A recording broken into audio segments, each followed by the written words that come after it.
নেতার পাশে দাঁড়ানোর জন্য মঞ্চ ভাঙ্গা পড়ে, নেতার পাশে দাঁড়ানোর জন্য জানাজা এবং দাফনে পরবর্তী কবর জিয়ারতেও ধাক্কাধাক্কির কারণে নেতা পিছনে পড়ে যায়।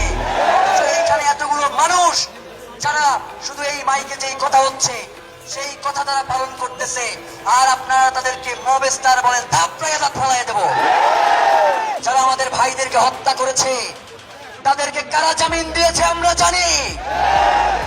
জুলাইয়ের পরে ক্যান্টনমেন্টে যেই সকল আওয়ামী সন্ত্রাসীর আশ্রয় নিয়েছিল, সেই 626 জনকে সেফ এক্সিট কারা দিয়েছে আমরা জানি।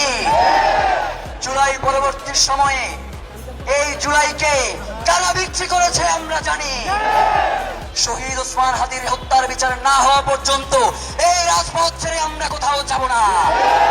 কোন ধরনের প্রপাগান্ডা, কোন ধরনের মিথ্যা কথা দিয়ে হাদিকে নাই করে দেয়া যাবে না। হাদি ছিল, হাদি আছে, হাদি থাকবে ইনশাআল্লাহ।